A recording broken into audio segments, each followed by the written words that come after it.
My long-term investment case for Bitcoin. There are short-term factors like the new US ETFs and the upcoming Bitcoin halving, but the longer-term case rests on larger macro factors, says Torbjørn Bull Jenssen. I believe that Bitcoin will appreciate in the coming years as I expect that the demand for Bitcoin will increase due to two main reasons. Bitcoin becoming a global reserve currency, a borderless and neutral alternative to national currencies. The US dollar falling in value as the US debt overhang is too high for the debt to ever be repaid without letting inflation eat away the real value first, and investors will allocate to Bitcoin as a liquid non-inflationary asset. When should you buy Bitcoin? Fundamentally, there are only two situations in which you should buy Bitcoin: if you believe that Bitcoin will appreciate over time, if you believe that you may want access to the unique capabilities of Bitcoin at some point in the future, and that there is a risk that you will not be able to buy Bitcoin when you need it. You don't have to be certain of either of the points above, as investing is all about probabilities, expected value, and uncertainties. You also don't have to invest all your money or none.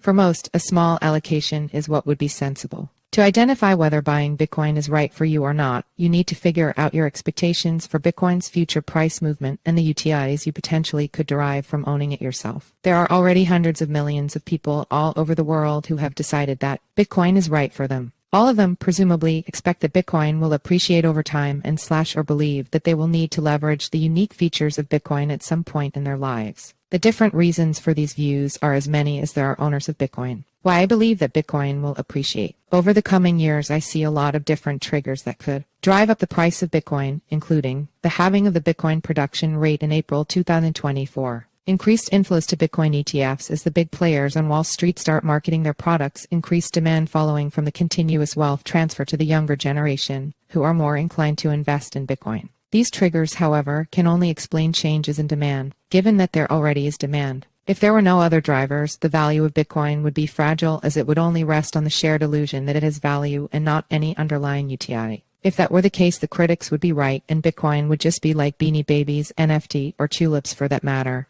a financial bubble that eventually would burst. I'm not a fan of trading financial bubbles, yet I am one of the hundreds of millions of owners of Bitcoin. The reason is that I see a lot of fundamental value derived from the unique properties of Bitcoin, and my long-term investment thesis is fairly simple. I believe that Bitcoin will become an important asset serving as a part of the infrastructure in the global financial system, and that this will drive substantial investor demand, eventually pushing Bitcoin to a valuation of at least several $100,000 a unit. I'm not certain of this and have not allocated all my wealth to Bitcoin, but I am convinced enough to take what many would describe as an irresponsibly large long position. Collapsing trust internationally. The way I see it, we are moving towards a multipolar, fragmented international political settlement. The days with the U.S. as the clear hegemon are gone. In a world of more balanced, competing geopolitical interests, I don't see how China would trust the dollar, how the U.S. would trust the yuan, how Russia would trust the euro, and vice versa. When Russia invaded Ukraine, its assets were frozen, and political interests are now working to confiscate the assets and use them against Russia.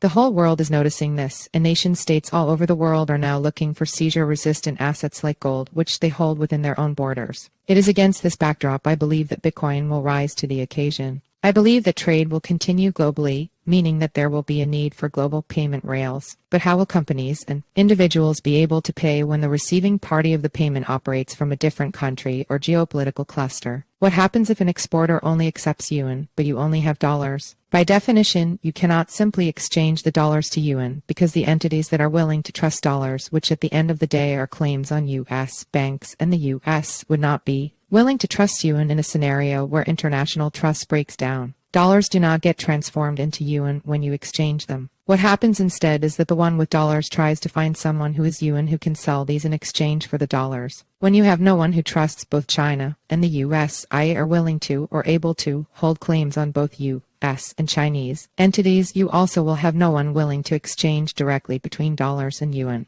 The solution in such a scenario, however, is simple. You need a neutral and mutually trusted asset in between. Gold could serve this role, and has done so historically, but it is inconvenient and expensive to send gold around physically. Oil could also be used, but is not divisible enough and is expensive to store and protect. Lastly, one could imagine small neutral countries like Switzerland acting as intermediaries, but they are likely to come under too much pressure from the larger centers of power. Bitcoin, however, is in many ways designed for the job. Bitcoin is a trustless alternative. Bitcoin is a digital bearer asset with intrinsic value, meaning that the value rests within the Bitcoin itself, not as a claim on any counterparty. The value may fluctuate and be uncertain, but it's intrinsic to the sets making up a Bitcoin nonetheless. Bitcoin is not controlled by any states or centralized constellations of power. Bitcoin is also traded all over the world against every currency and can be stored and transferred digitally at almost no cost. In other words, you could easily take your dollars, buy Bitcoin, send the Bitcoin to the receiver, who then could buy yuan.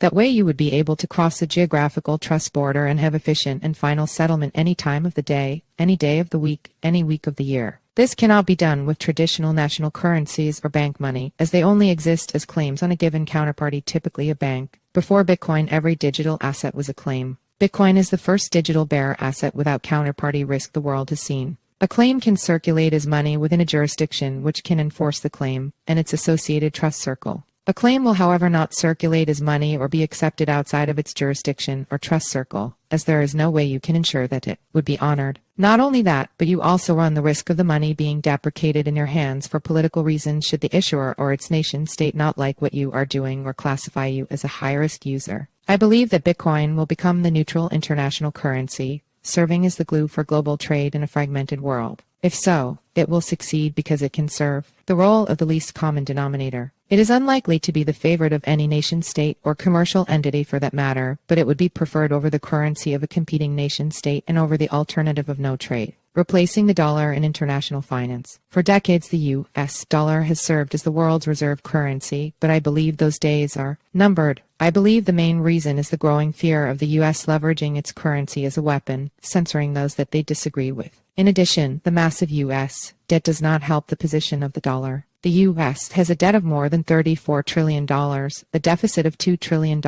and exploding interest payments, now at $1 trillion a year. This is not sustainable. There is no way the debt will be settled in dollars with today's purchasing power. In other words, either the U.S. defaults on its debt or the U.S. lets inflation eat away the real value of the outstanding. In 1971, Nixon left the gold standard when Charles de Gaulle sent ships to pick up the gold the U.S. owed to France. In 2021 and 2022, the Fed and policymakers insisted that the inflation was transitory while it exploded to around 5 times the target of around 2%. They know the consequences of defending the value of the currency given the massive debt overhang, and will instead let the purchasing power deteriorate over time, eating away at the real value of the debt. As a result, it is becoming increasingly unattractive to hold dollars, and investors are looking for an alternative. Among the alternatives, Bitcoin is starting to look increasingly attractive to ever more investors. My plan is to buy my stake now, in case it catches on.